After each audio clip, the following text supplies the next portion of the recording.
السلام علیکم دوستو، میں ہوں مسخر اور آپ دیکھ رہے ہیں Rose fan reaction channel YouTube channel. آج میں ایک نئی ویڈیو لے کر آیا ہوں آپ کی خدمت میں۔ یہ ویڈیو ہے پاکستان کے ایٹمی پلان کو تباہ کرنے کا منصوبہ جو اسرائیل اور انڈیا نے مل کر بنایا تھا، کیسے ناکام بنا دیا جنرل ضیاء الحق صاحب نے۔ دیکھتے ہیں اس ویڈیو کے اینڈ میں ملتے ہیں، اور چینل کو سبسکرائب کریں اگر نئے ہیں تو، بیل آئیکن پر بھی کلک کریں۔ ISI کے بارے میں اور بھی مزید اچھے ویڈیوز میں ریئیکشن دینے جا رہا ہوں، اور چلتے ہیں ویڈیو کی جانب۔ یہ 80 کی دہائی کا درمیانی عرصہ تھا۔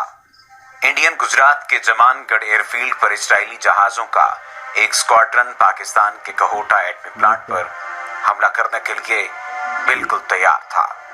انہوں نے پاکستان کا ایک بڑا مسافر بردار جہاز گرانے کا ارادہ کیا جو صبح سویرے بحر ہند کے اوپر سے پرواز کرتا ہوا اسلام آباد جانے والا تھا۔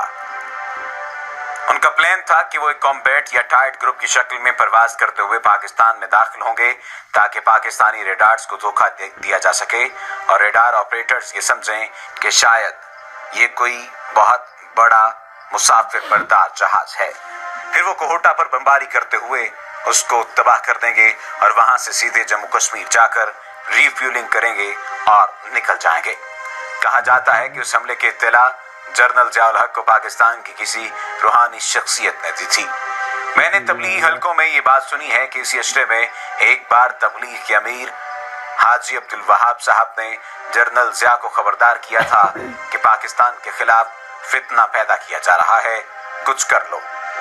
ISI نے اپنی بھاگ دوڑ تیز کر دی اور بالآخر حملے سے صرف چند گھنٹے پہلے حملے اور سازش کا سراغ لگا لیا گیا، یعنی حملہ صبح 4 بجے ہونا تھا اور جنرل ضیاء الحق کو رات 12 بجے اطلاع دی گئی۔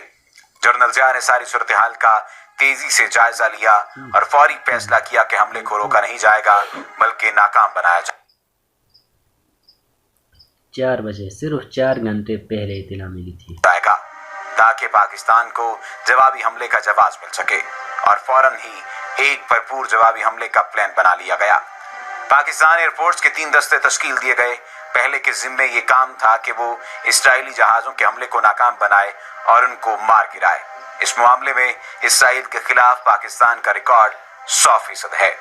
دوسرے دستے کو ٹرومبے میں موجود انڈیا کے بھابھا نیوکلیئر پلانٹ کو تباہ کرنے کا ٹاسک ملا، جبکہ تیسرے دستے کو نجیو ڈیزرٹ میں موجود اسرائیل کے ڈیمونا نیوکلیئر پلانٹ کو تباہ کرنے کا ٹاسک دیا گیا۔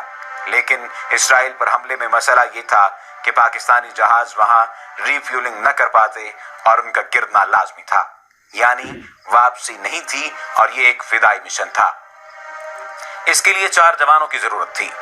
جب ایئر فورس کے جوانوں سے پوچھا گیا تو 10 تیار ہو گئے اور ان میں 4 کا انتخاب کرنے کے لیے کوڑا ڈالنا پڑا۔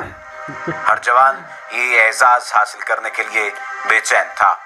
کہا جاتا ہے کہ جنرل ضیاء الحق کی عزم و ہمت، قوت فیصلہ اور جنگی حکمت عملیوں سے خوفزدہ انڈین جنرلز اس حملے کے حق میں نہ تھے اور اس کو خودکشی قرار دے رہے تھے۔ ان کو قائل کرنے میں اسرائیل اور اندرا گاندھی سے بہت محنت کی تھی۔ جنرل ضیاء اور پاکستانی ایئر فورس شدت سے حملے کے منتظر تھے۔ وہ اس کو عالم اسلام کے 2 بڑے دشمنوں کو ان کی ایٹمی قوت سے محروم کرنے کا ایک سنہری موقع سمجھ رہے تھے۔ امریکی سیٹلائٹ نے پاکستانی جہازوں کی غیر معمولی نقل و حرکت کو نوٹ کیا اور فوراً اسرائیل اور انڈیا کو آگاہ کیا، اور انہوں نے نہایت بھونڈے انداز میں اپنے مشن سے پسپائی اختیار کر لی۔ اس کو چھپایا بھی نہ جا سکا، نتیجے میں پوری دنیا میں دونوں کی سبکی ہوئی۔ تب پاکستان نے اسرائیل کو خبردار کیا کہ نہ ہی تو پاکستان عراق ہے اور نہ ہی پاکستانی فوج عراق کی فوج ہے۔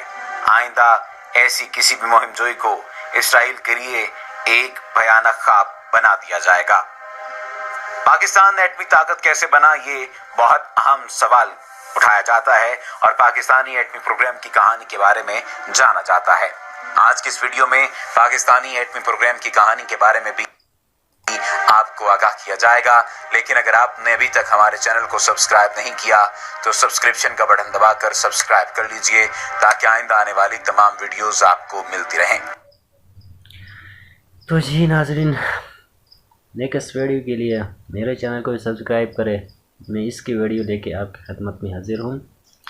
کل یہ نیا ویڈیو پھر دیکھتے ہیں کہ اس سے آگے پاکستان ایٹمی پاور کیسے بنا۔ یہ تو بچا لیا، بننے کے بعد اللہ کا شکر ہے۔ ملتے ہیں نیکسٹ ویڈیو میں، تب تک کے لیے اللہ حافظ۔